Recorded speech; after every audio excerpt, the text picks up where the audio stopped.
"Grandpa, we need to leave, now! They put something in your wine." Liv's hand tightened on my sleeve under the warm lights of Riverside Chop House in Charlotte.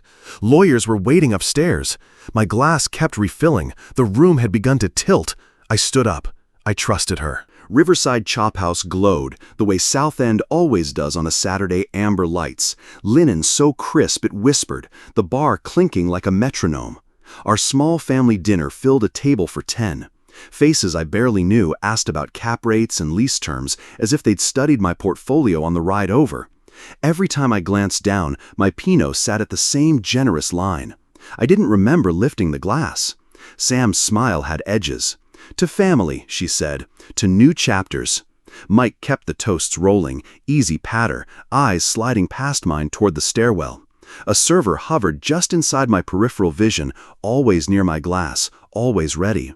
Warmth pressed behind my eyes, not the slow glow of good wine, something looser around the edges.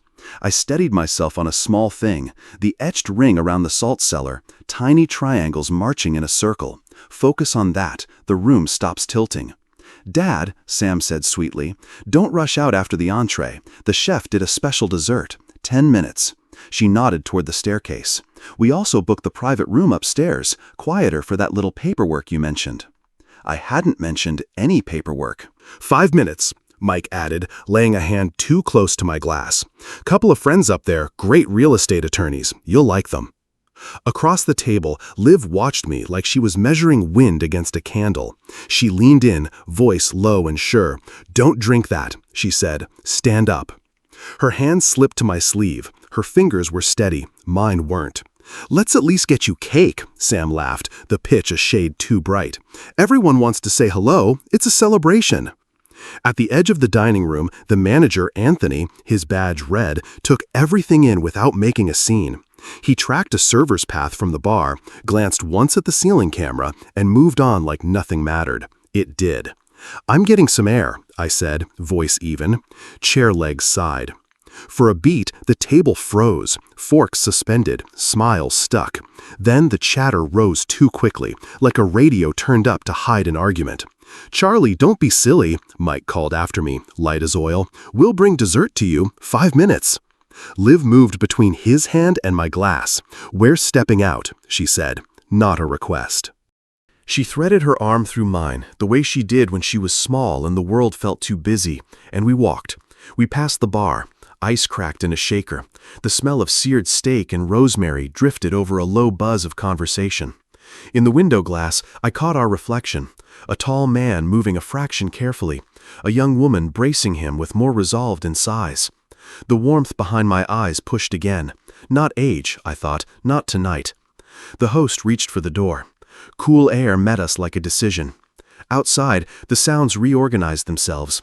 Tires whispering on asphalt, a distant train horn, the hum of a transformer down the block.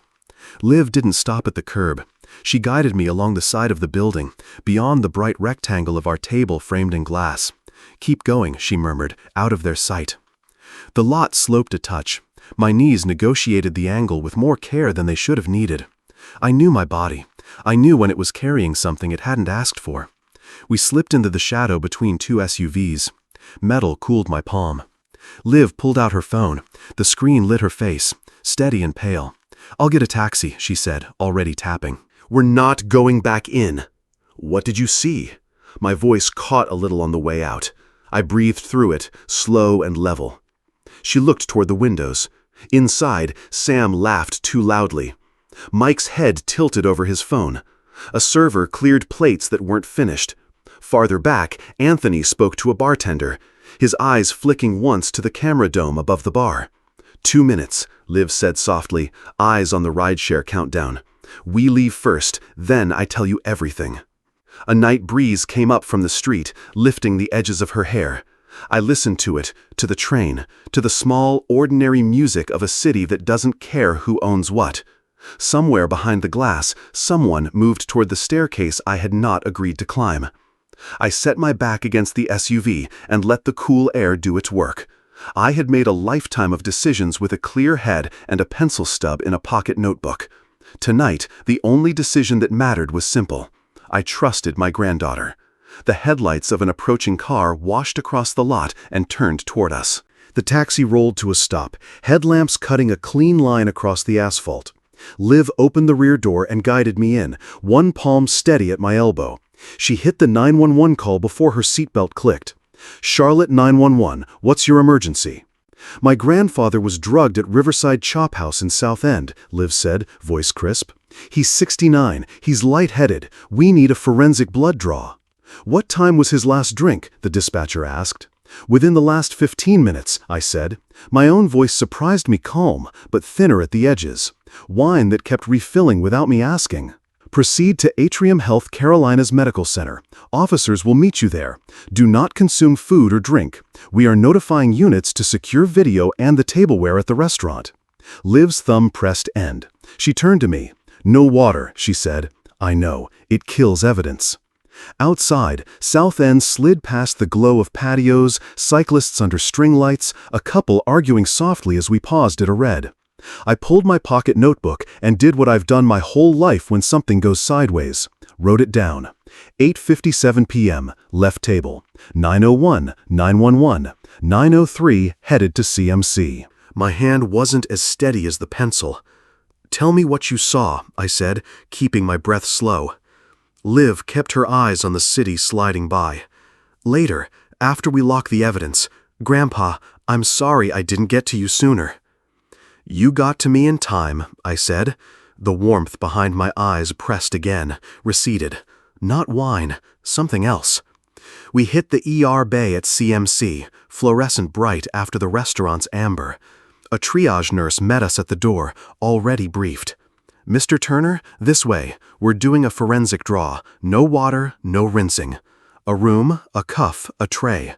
Gray top vials weighted, labels blank, seals unbroken." She called out each step as she did it for the body cam on the CMPD officer who just slipped in behind her.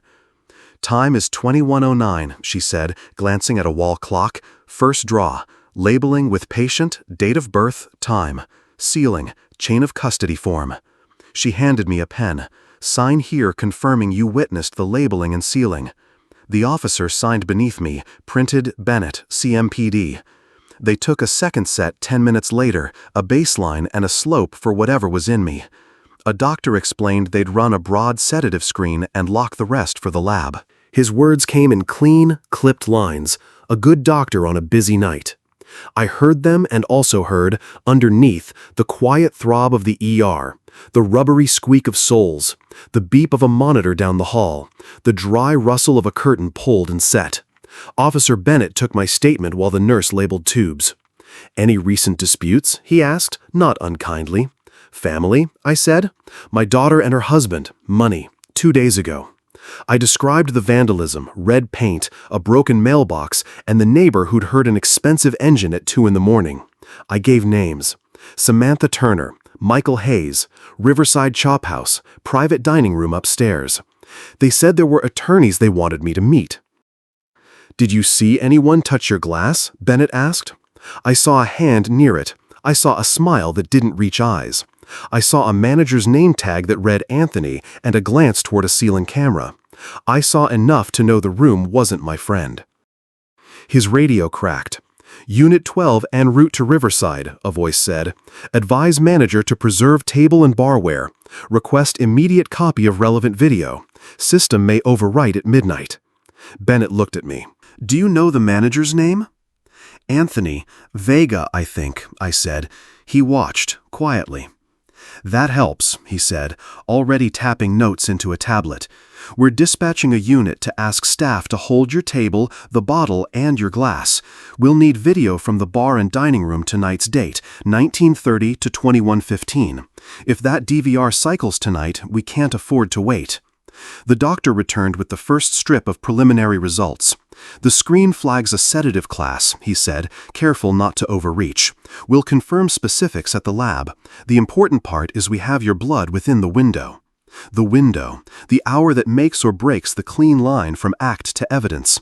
I wrote it down, 9:19, prelim positive for sedative class. Liv leaned a shoulder into mine, solid as a beam. "Grandpa, we're okay," she said, more conviction than question. Bennett's radio popped again. Unit 12 at Riverside, party still present, table partially cleared. The officer's jaw tightened a fraction. If they clear that glass, we'll have to rely solely on video and talks. I'm calling the watch commander to authorize a hold. Mr. Turner, can you describe where you were seated? Corner banquette, third table from the windows, I said. My glass on the right, Pinot. Bottle had a red foil, white label with a black ridgeline. He nodded, already moving. We need that footage tonight, he said, halfway to the door. If we don't lock it in the next 30 minutes, the easiest proof you have walks out with the bus tubs. 48 hours earlier, late light lay clean across my Myers Park living room. The brass carriage clock on the mantel kept steady time. My pocket notebook and pencil sat beside it, as they always do when decisions need making. The door opened without a knock. Sam, first heels, perfume, purpose, then Mike with his practiced grin. Dad, this is a once-in-a-lifetime deal, Sam said, dropping a glossy folder on my table. AI Logistics, last-mile delivery, window closes Friday. How much? I asked. 200, she said, like it was nothing. Short-term bridge, we repay within the quarter. Show me the plan, I said. We don't have the deck with us, Mike said quickly, but the team is strong, solid backers. Names. A glance between them. You're missing the point, Sam said. Markets move fast, we need agility. Agility isn't due diligence, I said. Remind me, Mike, crypto mining? Timing, he muttered. 25, I noted. Smoothie franchise? The location. 38, import car deposit? Silence. 52. Sam's smile thinned. You always cherry-pick the failures. What about the wins? I'm still waiting to see one, I said. Turner Properties wasn't built on Friday windows. It was built on 7 a.m. inspections and heat that works in January. She leaned in. You're sitting on all that equity while your family struggles. Don't you want to keep this in the family? Keeping it in the family means keeping it intact, I said, not stripping it for parts. She tried a softer pitch. You mentioned updating your LLC. We know a lawyer who can streamline, make transition easy. I didn't mention any updates, I said. You're almost 70, she pressed. At some point, someone needs to take care of you. We're offering to shoulder that. I take care of myself, I said. I always have. Color rose in her cheeks. Times have changed. You don't understand how fast opportunities move. If you don't help us, don't expect us to be there when you can't handle the properties anymore. There it was. I'm not funding anything without a plan, audited numbers, and names I can call, I said. If you had them, you'd lead with them. The answer is no. You're being selfish, she snapped. Selfish is burning other people's money to keep your hands warm, I said. Mike shoved back his chair. We're trying to help you modernize, Mr. Turner. Mr. Turner. You're trying to use my name to borrow against things you don't understand, I said. We're done. She scooped the folder and her purse. The door closed harder than necessary. At the curb, their dark sedan idled with the smug purr of an expensive engine. It revved once, too loud for the block, then slid away. I poured out the coffee, opened my notebook, and wrote, asked $200K by Friday. No plan. Names withheld. Threat about care. Engine revved. Then I set the pencil down next to the clock and let the house settle. The next morning, after Sam and Mike stormed out, the house woke before I did. Sun tapped the oak leaves, sifted light across the floor, and stopped at the door where the damage waited. My mailbox lay twisted in the grass like a broken hinge. Across the white-paneled door, a word in wet red paint bled downward, each letter dragging its feet. Selfish. The air carried the sharp, sugary tang of solvent and a sweetness that didn't belong to morning. Tulips along the walk were leveled, petals mashed into bright pulp. Boot prints crossed the beds heel to toe, deliberate as a marching drill. Myers Park pretended not to stare. A jogger slowed, then found a new rhythm. A terrier chose a different shrub. The oaks said nothing. Mr. Turner, Mrs. Thompson called from her porch, robe cinched, mug steaming. I heard a car idling around too, not one of those little buzzers, something plush. Thought about calling, then it rolled off. Thank you, I said. That helps. I didn't linger on the word on my door. Paint shouldn't have that kind of leverage. Inside, the house had shifted by a hair. A frame had slipped from a nail and knocked the brass carriage clock my wife loved. A hairline crack ran from the glass edge toward the two, catching the light like a struck match. I touched it with one finger and felt the night's meanness travel from the porch to my chest. I called the non-emergency line. Vandalism, I said. Mailbox, front door, flower beds. Likely between midnight and dawn. The operator took the details, asked me not to clean anything, and dispatched a unit. By the time my coffee cooled, a young CMPD officer walked the steps with a camera. Chirp, mailbox. Chirp, door. Chirp, boot prints. Any recent disputes, she asked, kind but practiced. Family, I said. Daughter, son-in-law, money, yesterday. I gave names, Samantha Turner, Michael Hayes, and the short version of a long pattern. I mentioned the engine it too, the way it idled like it owned the street. Do you have cameras, she asked. Not yet, I said, by Thursday. She slid a case number across on a card. We'll increase patrols, document everything, keep any messages. After she left, I made the second round of calls, my maintenance crew for the door and mailbox. The security company for quotes, they spoke in focal lengths and cloud backups. I translated to porch, driveway, and every angle that catches a hand near a knob. The paint bled into pink under solvent, rumor working into wood. The new mailbox stood too bright, an optimism I didn't feel. My phone buzzed. Sam. Hey, Dad, heard there was some vandalism on your street. You okay? Maybe we should talk, start fresh. The concern sat on the text like a borrowed sweater. Before I could answer, another ping. A calendar invite, Mike's birthday, Riverside Chop House, Saturday at 7. Small family dinner, the note said. Liv will be there. I looked at the cleaned door, pale and imperfect, at the thin crack on the clock that caught the noon sun like a signature. I thought of Mrs. Thompson hearing the plush idol at 2, of the officer's camera chirps, of Sam's voice yesterday, soft until it wasn't, almost 70. I opened my pocket notebook. 2 a.m., car idling, Mrs. T. Boot prints through tulips, red paint, selfish, mailbox twisted, clock glass cracked, CMPD report at, cameras scheduled Thursday. Then, invite, Riverside, Sat 7, Liv will be there. I am not much for omens, but some patterns don't need superstition. A hard ask, a hard night, a soft invitation. A door gets painted, a mask gets repainted. I accepted the invite. I would go because my granddaughter asked. I would go light, no checkbook, no documents, nothing anyone could slide across linen and call a favor. I would sit where I could see the room and the stairs. I would keep my pencil sharp and my trust narrowed to one person. Another buzz. See you Saturday, Sam wrote. So glad we're moving forward.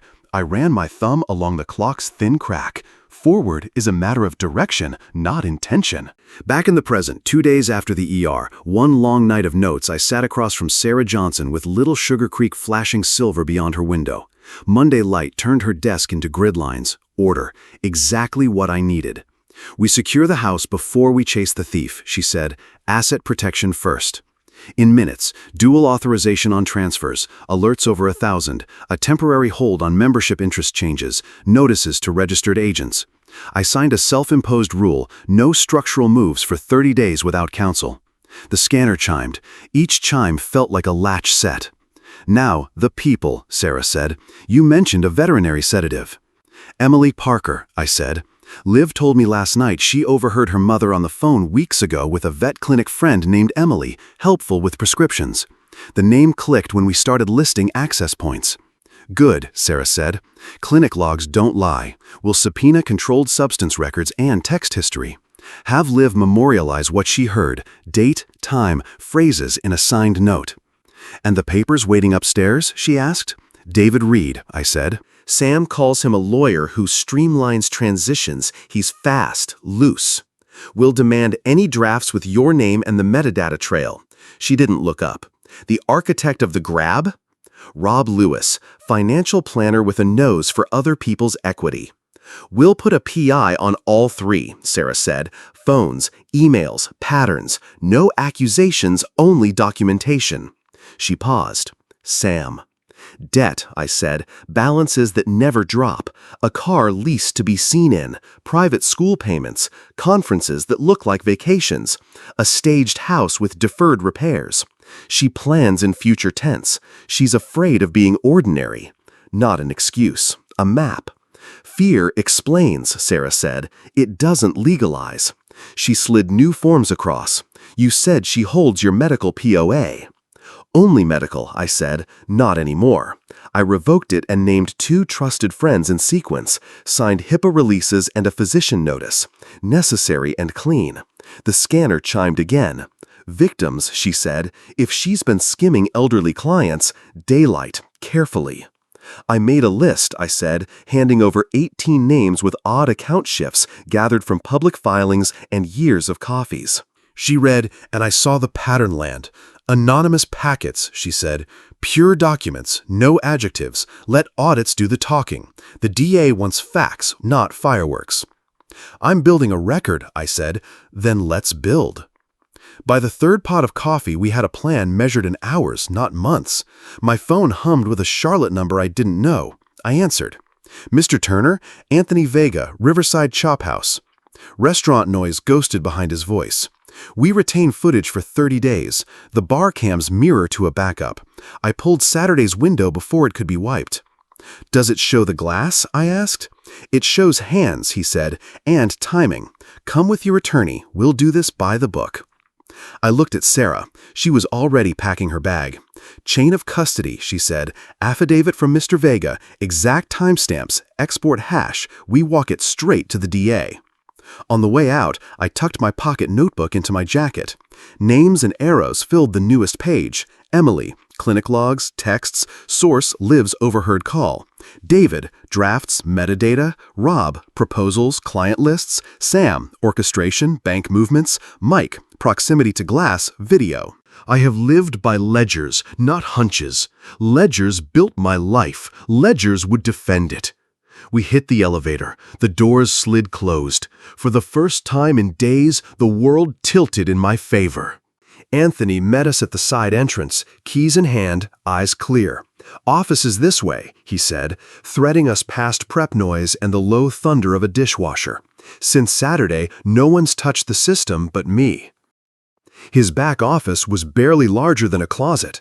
A small monitor wall, a DVR under the desk, a safe, a ledger ruled in tidy columns. Sarah set her briefcase down. We'll do this by the book, she said. You as custodian of records. Affidavit, timestamps, chain of custody. May we see 1930 to 2115. Anthony keyed in commands.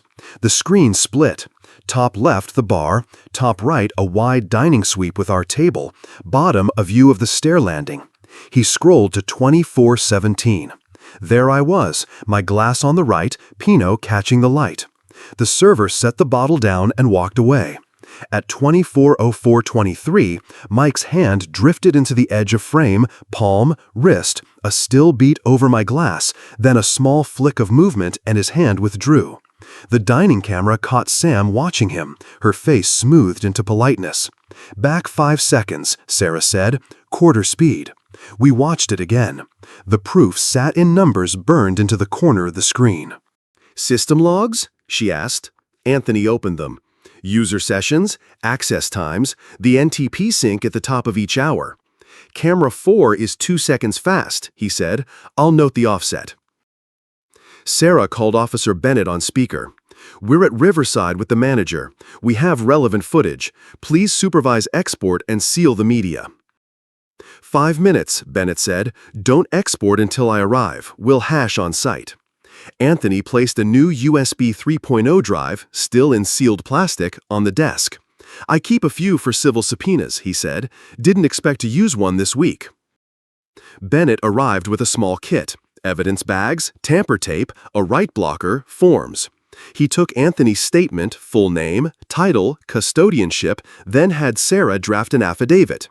Anthony read, signed, and initialed screenshot printouts frozen at 20:04:17 and 23 from both camera angles. Export the clip and the surrounding hour, Bennett said. Native format and a standard copy. Include system logs, camera map, and your NTP settings. Then we'll generate an independent hash. Anthony broke the USB seal, mounted it, and exported. First the native.dav files, then an MP4. He printed the export log, date, camera IDs, file sizes, system checksums. Bennett connected his write blocker, ran an SHA-256 on both files, and wrote the hash strings in block letters on the property form and the evidence bag. He sealed the drive under tamper tape and had Anthony and Sarah initial the tape. CMPD property receipt 2384117, Bennett said, tearing off the top copy and handing it to Anthony. You'll get the second after booking. Sarah glanced at the stair camera. At 20:43:09, Sam looked toward the landing, thumbed her phone. At 20:43:22, a suited man with a slim briefcase slipped upstairs. Freeze, zoom, she said. The lobby directory's glass gave us a sliver of reflection. A nameplate just legible. David Reed, PLLC. That ties it, Sarah murmured, upstairs and down. Bennett ended a call. ADA Lauren Price wants to see this now, he said. We'll book the media and walk it over. She's drafting warrants, phones, devices, the sedative source, and any premises for the planned signing. The ER talks prelim supports probable cause. Anthony locked the DVR and signed one more note certifying the original footage remained unaltered and retained. He handed Sarah a printed camera layout with the 2-second offset marked in ink. Thank you, I said. He met my eyes. People come here to celebrate, he said, not to be harmed. Outside, the afternoon felt harder, the light flatter. We followed Bennett to CMPD. In property, a technician scanned the barcode, verified the SHA-256 against the printout, and slid the bagged drive into a locker. Bennett stamped our copy of the receipt. The building's noise seemed to drop half a notch. We crossed to the DA's office. Ada Price watched the clip twice, jaw set, eyes checking timestamps like a metronome. This, with the prelim talks and your statements, is enough, she said. Warrants are going up now. Printers answered. A clerk arrived with a blue folder and left with signatures. Minutes later, Price looked up and nodded. Signed. Bennett's radio crackled with motion units en route. Sarah closed her briefcase. We've got our lever, she said. Now we push. I thought of the 18 elderly clients on my list and the 6 lenders Mike had courted with my name.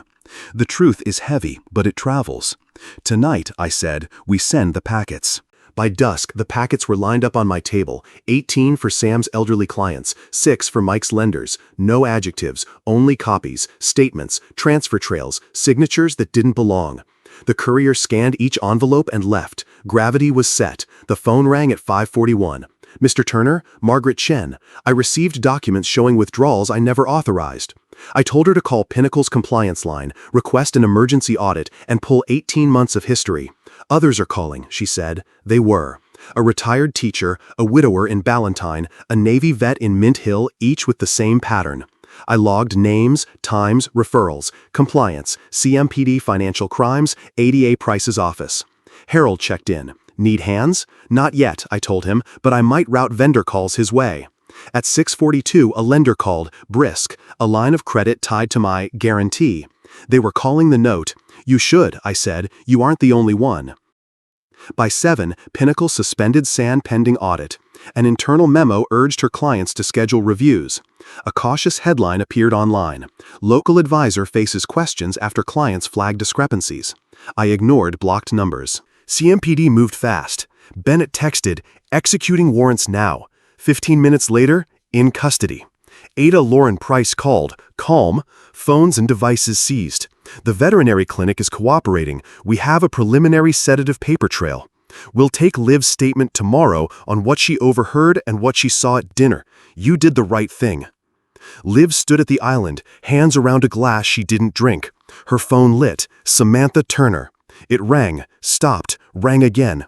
She answered on speaker. Liv, what have you done? Your grandfather is spinning. Mom, Liv said, steady. I watched Mike's hand over Grandpa's glass. I heard you on the phone with Emily from the clinic. I told the police.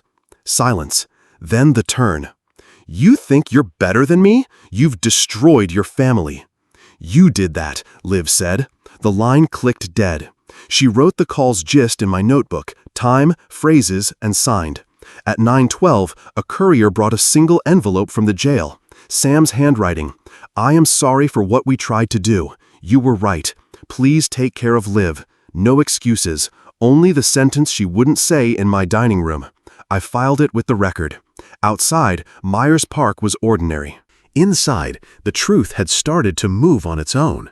Sentencing came on a clear morning, the kind Charlotte saves for clean breaks. In the courtroom's hush, Ada Price read the counts and the judge measured them out. Sand stood small beside her attorney, chin lifted, eyes rimmed but dry. Mike stared at the table. The verdicts landed with the sound of a gavel and the feel of a door closing. Prison terms measured in years. Restitution numbers neither of them could meet. Phones and devices would not be going home. Choices had consequences. The room made that plain. Emily from the clinic surrendered her credential. David Reed faced bar discipline that read like a disbarment in waiting. Rob Lewis found his access to other people's money suddenly narrower than a paper cut. The conspiracy didn't just end. It unraveled thread by thread in public daylight. After court, I didn't celebrate. I walked the few blocks under trees that still held their shade, and let the air file the edges off the day. Back home, I set my pocket notebook beside the brass carriage clock. The crack in its glass caught the noon sun. I'd thought about fixing it. I kept it instead. Some reminders do better work in plain view. 2 afternoons later, Liv knocked and came in with the same careful energy she had in the restaurant lot. Healthier now, determined. "I want to work," she said. "Learn the business from the ground up. No shortcuts." "We start with the basics," I told her, handing her an extra key to the office and a simple binder labeled tenants, maintenance requests, rent ledgers, lease renewals. You'll ride along on inspections, ask questions, and carry a notepad. We drove to the first duplex I ever bought, a small brick place near Plaza Midwood, the paint finally right after years of not quite right. The afternoon smelled like cut grass and new caulk. Liv ran her hand along the railing I'd replaced in a lean year and smiled in the quiet way that matters. "This is where it started," I said, "one honest lease at a time." She nodded. "And this is where it continues, the right way." On the drive back, I saw the city as a ledger, streets and names and balances carried forward. Some lines you close, some you keep. At my desk, I wrote the last entry in this file. Sentences entered, assets intact, successor identified. Then I closed the notebook and slid it to the side. I have always built my life with pencils and daylight. That won't change. Tomorrow we'll walk the properties. We'll knock on doors, fix what's broken, and keep our promises. The lesson is simple. Boundaries protect love, truth restores peace, and documentation is compassion for your future self. When trust breaks, choose accountability over rage. Even in the darkest betrayal stories, clarity beats noise. I prayed for courage, and God gave me steady steps. I prayed for justice, and God sent witnesses. I prayed for mercy, and God reminded me mercy is not permission. Among betrayal stories, the strongest survivors are the ones who keep receipts and keep their word. And of all betrayal stories, the ones that heal are those that teach the next generation a better way. If this reached you, please leave a thoughtful comment and share this with someone who might need it.